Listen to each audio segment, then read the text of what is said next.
Les armes et les gangs dominent la scène hip-hop depuis des décennies. Toutefois, depuis peu, les rivalités entre rappeurs semblent s'intensifier. Les bagarres devenant de plus en plus meurtrières, certains artistes ont choisi de s'éloigner de leur ville natale. L'un de ces artistes est Yo Gotti. Pourquoi Yo Gotti s'est-il tenu à l'écart de Memphis? Découvrons-le. Mort et destruction à Memphis.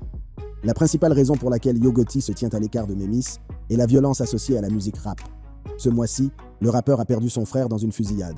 C'est par un samedi après-midi ensoleillé que la tragédie a frappé. Big Juke, connu pour son implication dans la gestion du label musical de Yo Gotti, Collective Music Group, CMG, assistait à un service funéraire dans le quartier 6300 de Winchester Road. Quelques heures avant le début de la cérémonie, il a posté une photo accompagnée d'une légende inquiétante. Ils ne veulent pas vous affronter, ils veulent vous serpenter. Restez vigilants, restez en vie, surveillez vos arrières à tout moment. Mettez des serpents dans l'assiette et mangez bien. Il était loin de se douter que ce serait son dernier jour sur Terre. Alors que le service funéraire se déroule, Juke, vêtu d'un sombre costume noir, se joint aux autres membres de sa famille pour rendre hommage à son défunt oncle Eric, un caïd légendaire de la région. L'atmosphère était lourde de chagrin et de souvenirs, mais personne n'aurait pu anticiper l'horreur qui les attendait à l'extérieur de l'Event Center et du restaurant Pérignon. C'est à proximité du service funéraire que la vie de Big Juke a été tragiquement interrompue. Des coups de feu ont retenti, brisant le calme et semant la panique parmi les personnes en deuil. Big Juke a été mortellement blessé, son corps succombant à la violence qui s'est déroulée sous leurs yeux. Le chaos qui s'est ensuivi a été filmé, fournissant des preuves cruciales pour l'enquête qui allait suivre. La police de Memphis, qui s'est rapidement rendue sur les lieux, a été confrontée à un spectacle sinistre. Big Juke gisait immobile, sa vie s'étant éteinte en un instant. Les autorités ont immédiatement lancé une chasse à l'homme pour retrouver le ou les suspects responsables de cet acte odieux. La nouvelle de la mort prématurée de Big Juke s'est répandue comme une traînée de poudre, provoquant une onde de choc dans l'industrie musicale et la communauté. La perte d'une personnalité aussi importante que Big Juke, qui jouait un rôle central dans le label musical de Yo Gotti, a laissé beaucoup de gens dans l'incrédulité et le deuil. À l'extérieur du restaurant Pérignon, où la fusillade s'est produite, une forte présence policière s'est abattue sur les lieux. La zone a été bouclée, tandis que les enquêteurs passaient méticuleusement au peigne fin tous les éléments de preuve, déterminés à rendre justice à Big Juke et à sa famille en deuil. Pendant ce temps, l'hôpital Saint-Francis, où Big Juke a été transporté dans une tentative désespérée de lui sauver la vie, est devenu un centre d'activité. Les professionnels de la santé se sont battus vaillamment pour le réanimer, mais leurs efforts ont été vains. Big Juke a été déclaré mort, laissant derrière lui un vide qui sera ressenti par tous ceux qui l'ont connu. La nouvelle de la mort de Big Juke a résonné dans toute la ville, suscitant une vague de condoléances et d'hommages de la part de ses fans, de ses amis et de ses collègues artistes. La perte d'une personne aussi dynamique et influente a provoqué une onde de choc dans la communauté musicale et beaucoup ont été confrontés à l'absurdité de la tragédie. Selon les rapports de police, Big Juke n'était pas le seul à avoir été abattu cet après-midi-là. Il s'avère qu'un autre homme a été transporté d'urgence dans le même hôpital après avoir été blessé par balle. À 16h15, des agents ont été informés d'une fusillade au 6385 Winchester. Un homme a été localisé sur les lieux et transporté à Saint-Francis où il a été déclaré décédé. Un deuxième homme est arrivé à Saint-Francis en véhicule privé. Il est dans un état critique, indique le rapport de police. Alors que l'enquête sur le meurtre de Big Juke se poursuit, la police reste très discrète sur l'identité du ou des suspects. Les spéculations allaient bon train, les médias sociaux s'embrasant de théories et de conjectures. La mort du frère de Yo Gotti a fait naître l'hypothèse qu'il était peut-être la véritable cible. Ce seul fait pourrait faire trembler n'importe qui et l'inciter à changer de ville d'origine le plus rapidement possible. Mais ce n'est pas la seule raison pour laquelle il se tient à l'écart de Memphis. La ville s'est révélée hostile aux rappeurs, l'un des plus populaires d'entre eux ayant été abattu en plein jour. Il s'agit de Young Dolph, qui a été abattu alors qu'il achetait des cookies à son endroit préféré. Le 17 novembre 2021, Memphis et l'ensemble de l'industrie du hip-hop ont été ébranlés par la mort d'Adolph Robert Thornton Jr., alias Young Dolph. Ce jour-là, Young Dolph se trouvait à Memphis et faisait ce pourquoi beaucoup l'aimaient, soutenir les entreprises locales. Le rappeur se rendait à l'un de ses endroits préférés, Makeda's Homemade Butter Cookies, pour acheter des biscuits pour sa mère. Vers midi, Dolph s'est promené dans Memphis dans sa tenue de camouflage caractéristique, la Covert. Il s'est arrêté à une station-service située à proximité de la boulangerie pour faire le plein. Dans une vidéo obtenue par TMZ, on voit le rappeur faire le plein d'essence avant de se diriger vers Makeda's Homemade Butter Cookies, où il a été vu pour la dernière fois. Et ces assassins potentiels ont dû le voir traverser Memphis et l'ont suivi en attendant l'occasion idéale de frapper. Après avoir quitté la station-service, il s'est rendu à la boulangerie et s'est arrêté sur le parking un peu après midi. Il n'aurait jamais pu savoir qu'il était à quelques instants de perdre la vie. Il est sorti de son véhicule et est entré dans la boulangerie. Ce fut le feu vert pour ses ennemis qui se dirigèrent eux aussi vers la boulangerie. Les agresseurs se sont arrêtés sur le parking à bord d'une Mercedes-Benz à 2 portes, où 2 hommes entièrement masqués ont sauté du véhicule avec des armes à feu et ont ouvert le feu. Le rappeur de Memphis a été touché à plusieurs reprises. Les agresseurs sont remontés dans leur véhicule et ont démarré en trombe, laissant Young Dolph en train de lutter pour sa vie. Le rappeur a été frappé 22 fois et lentement, alors qu'il se vidait de son sang sur le sol de sa boulangerie préférée. Sa vie lui a échappé des doigts. Lorsque les secours sont arrivés sur les lieux, il était trop tard. Ils ont fait tout ce qu'ils pouvaient pour aider le rappeur, mais celui-ci était décédé. Son décès a été constaté à 12h39. La tension était telle que des voix se sont élevées pour demander l'instauration d'un couvre-feu à Memphis. Il est intéressant de noter que Young Dolph a été abattu dans sa ville natale, Memphis. On pourrait s'attendre à ce qu'il soit en sécurité dans cette ville, puisqu'il en est le représentant. Ce n'est pas le cas. Cela signifie que Yo Gotti aurait pu se retrouver dans une situation similaire à celle de Young Dolph à Memphis. Outre la mort de sa famille ou de ses collègues rappeurs, le drame qui entoure ces affaires est peut-être une autre raison qui l'éloigne de la ville. Le premier incident concernant son restaurant Prive s'est produit lorsque Young Dolph a été assassiné. Immédiatement, les têtes se sont tournées vers son opposant numéro 1, Yo Gotti. Peu après l'assassinat de Young Dolph, des rumeurs ont commencé à circuler selon lesquelles 2 de ses rivaux connus, Black Youngsta et Yo Gotti, avaient déjà fait l'objet de représailles. Certains ont affirmé que la maison de la grand-mère de Youngsta avait été attaquée, tandis que d'autres ont dit que le restaurant de Yo Gotti, Prive, avait également été pris pour cible. Des journalistes se sont rapidement rendus sur place pour confirmer que le restaurant n'avait pas été attaqué. Cependant, la rumeur a provoqué beaucoup de tensions à Memphis, ce qui a poussé les policiers à agir. Plusieurs voitures de police de Memphis ont rempli le parking du restaurant Prive, situé à une quinzaine de kilomètres de l'endroit où Dolph a été abattu. Cette action visait à prévenir d'éventuelles représailles.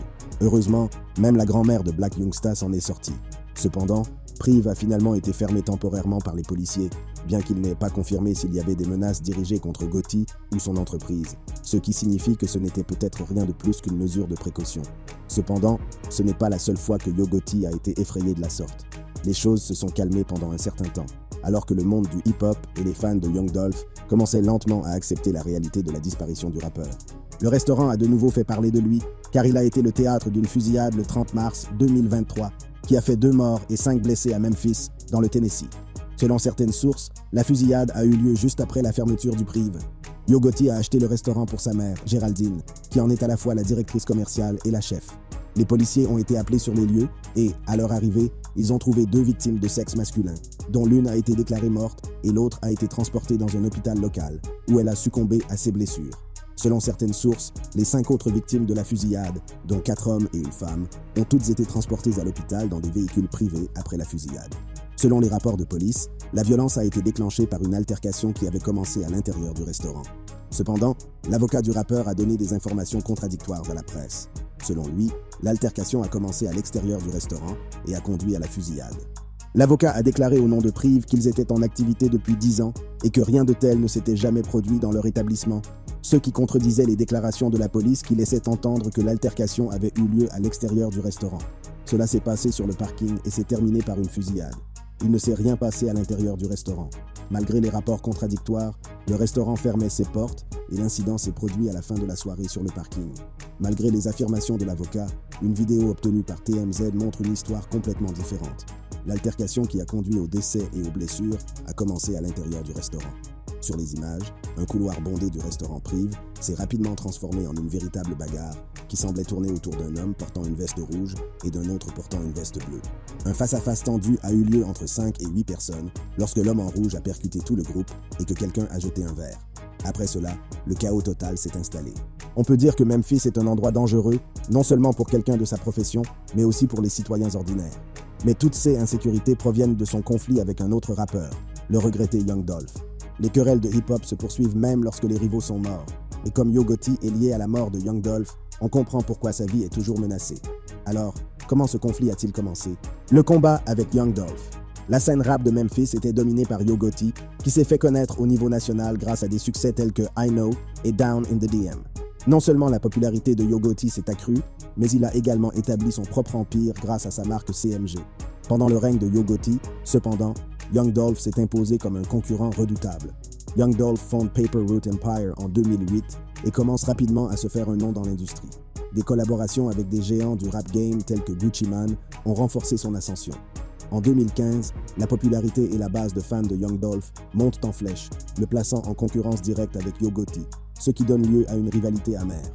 La querelle entre Young Dolph et Yo Gotti a atteint son apogée en 2016, les deux artistes s'engageant dans une querelle publique, se tirant dessus à travers leur musique et les médias sociaux.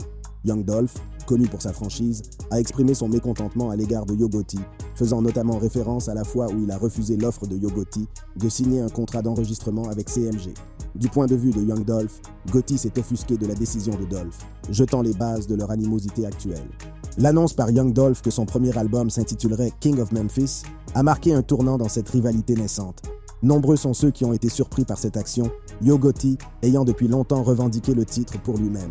Malgré le silence de Gotti à ce sujet, la communauté rap de Memphis a considéré le titre de l'album de Dolph comme un défi direct à la prétention de Gotti au trône. Malgré les tensions, Young Dolph a tenté d'apaiser le conflit lors d'une émission de radio en février 2016. Il a apprécié le soutien de Yo Gotti au début de sa carrière et a expliqué que le titre de son album n'était pas une insulte, mais reflétait plutôt son état d'esprit et celui de son équipe, qui se considéraient comme des rois à part entière. Cependant, les tensions ont encore augmenté lorsque Black Youngsta, l'artiste CMG de Yo Gotti, a publiquement critiqué Young Dolph dans une vidéo Instagram. Black Youngsta a remis en question la prétention de Dolph à être le roi de Memphis et a eu recours à des menaces, démontrant que la haine entre les deux groupes était sérieuse. Le conflit entre Young Dolph et Yo Gotti a atteint de nouveaux sommets le 2 mars 2016, lorsque Black Youngsta s'est présenté dans le quartier de Young Dolph à Memphis. Black Youngsta était accompagné d'un certain nombre de ses hommes de main alors qu'il parcourait le quartier Castalia de South Memphis, apparemment à la recherche de Young Dolph. Bien que les deux camps ne se soient pas croisés lors de cette rencontre, il était clair que leur hostilité allait bien au-delà d'une bataille de mots sur les médias sociaux et dans leurs chansons. Alors que Young Dolph avait principalement pris la voix haute tout au long du conflit, le 16 mars 2016, sa patience était à bout. Dolph a ouvertement répondu à Yo Gotti dans une série de posts Instagram, l'accusant de nourrir de la colère à l'égard des icônes du rap de Memphis comme 3-6 Mafia et 8Ball and MGJ. Il a également affirmé que Gotti avait envoyé Black Youngsta se battre contre lui et qu'il avait même appelé les flics. Dolph a déclaré sans équivoque qu'il n'avait pas l'intention de signer avec Gotti et lui a rappelé sa querelle avec Gucci Mane, laissant entendre que l'animosité de Gotti à son égard provenait de sa relation continue avec Gucci. Black Youngsta n'a pas tardé à répondre aux dures déclarations de Dolph en publiant un morceau dissident intitulé Shake Some, qu'il a fameusement interprété à peine un mois après la mort de Dolph. Youngsta a critiqué les liens de Young Dolph avec Memphis et s'en est pris à sa prétention d'être le roi de la ville dans la chanson. Il a également déclaré sa dévotion à Gotti et mis en doute la légitimité et les références de Dolph en tant que musicien de Memphis. Black Youngsta a déclaré que la querelle était terminée plusieurs mois après avoir affronté Young Dolph lors d'une interview avec Vlad TV. Youngsta a mis fin à la rivalité en révélant qu'en dépit de leur querelle, Yo Gotti aimait bien Young Dolph, mais Dolph a refusé d'accepter que le problème soit résolu, laissant la place à d'autres conflits. Plus tard, Young Dolph sort un morceau dissident, Play With Yo Bitch, destiné à Yo Gotti, qui devient viral. La chanson est brutale et contient des révélations accablantes sur le fait que Dolph sort avec la baby mama de Gotti. Le long silence de Yo Gotti sur l'animosité naissante avec Young Dolph s'est achevé après la sortie de sa diss tune Don't Beef With Me, dans laquelle il évite habilement la confrontation directe avec son opposant. Young Dolph, qui n'est pas du genre à reculer, a réagi en publiant son clip Play With Yo Bitch. Le clip se moque impitoyablement de Yo Gotti. Dolph n'a pas hésité à faire appel à un imitateur de Gotti dans le clip, signe que l'animosité avait atteint de nouveaux sommets. Exactement un jour après la sortie de la vidéo, Yo Gotti a semblé riposter, mais cette fois-ci avec des balles. Le 25 février 2017, la nouvelle s'est répandue que Young Dolph avait été la cible d'une fusillade à Charlotte, en Caroline du Nord, ce qui a intensifié la rivalité. Plus de 100 coups de feu ont été tirés sur son véhicule, mais grâce à son SUV blindé, Dolph s'en est sorti indemne. Il est monté sur scène plus tard dans la soirée, sans se laisser impressionner par l'événement, et a interprété son tube dissident Play With Yo Bitch de Yo Gotti. Le message était clair, il n'allait pas reculer. Cependant, Young Dolph semble avoir changé d'avis. Lors d'une interview, il a qualifié sa bataille avec Yo Gotti de vieille histoire et s'est tourné vers l'avenir plutôt que vers le passé. Une tragédie s'est produite alors que l'animosité semblait se calmer. Le 26 septembre 2017, Young Dolph a de nouveau été victime d'une fusillade, cette fois à Hollywood.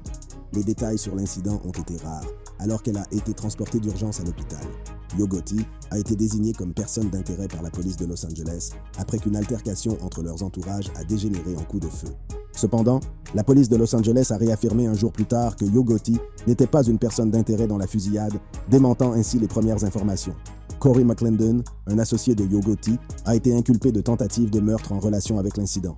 Alors que l'enquête progressait, Corey McClendon a été libéré de manière inattendue et sans poursuite le 28 septembre 2017.